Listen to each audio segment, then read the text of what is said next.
ગામમાં રોડની કામગીરી સામે સ્થાનિકોમાં રોષ, ગુણવત્તા પર ઉઠ્યા સવાલ। વડોદરા મહાનગરપાલિકા દ્વારા બીલ ગામ ખાતે રોડ બનાવવાની કામગીરી હાથ ધરવામાં આવી રહી છે।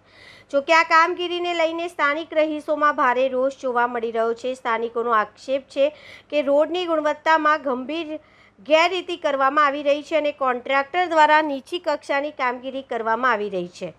રહીશો મુજબ રોડ બનતા જ તેની સપાટી પરથી ડામર નીકળવા લાગ્યું છે। સ્થળ પરથી સામે આવેલા દ્રશ્યોમાં એક જ બાજુ રોડનું કામ ચાલુ હોય ત્યારે બીજી બાજુ હાથથી જ રોડ ઉખડી જતો હોવાનું જોવા મળી રહ્યું છે। આ ઘટનાના વિડીયો સોશિયલ મીડિયા પર ઝડપથી વાયરલ થઈ રહ્યા છે। વાયરલ વિડીયોમાં રોડની નબળી ગુણવત્તા સ્પષ્ટપણે દેખાઈ રહી હોવાનું સ્થાનિકો કહી રહ્યા છે। સમગ્ર મામલે રહીશો દ્વારા પાલિકા તંત્ર પાસે કામગીરીની તાત્કાલિક તપાસ કરી જવાબદાર સામે કાર્યવાહી કરવાની માંગ કરવામાં આવી છે। શહેરના વિકાસ કામોની ગુણવત્તાને લઈને ફરી એકવાર ચર્ચારૂપ થઈ રહી છે અને લોકો પ્રજાના ટેક્સના નાણાંનો યોગ્ય ઉપયોગ થાય તેવી માંગ કરી રહ્યા છે।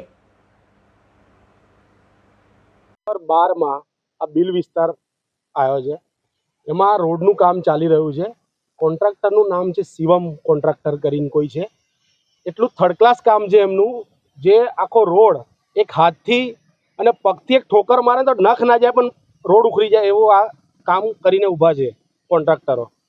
હવે આ રસ્તા વરસાદનો હવે ટાઈમ આવવાનો છે, વરસાદમાં આ રસ્તો ધોવાઈ જશે અને પછી એ જ વસ્તુ કે આમાં મને એવું લાગે છે કદાચ કંઈ ટકાવારી હશે આમાં કોઈની, મને એવું લાગી રહ્યું છે કે ટકાવારી બધી ફેલાય છે આમાં, એટલે આ થર્ડ ક્લાસ કામ થાય છે, મને એવું લાગી રહ્યું છે। અક્ષયભાઈ।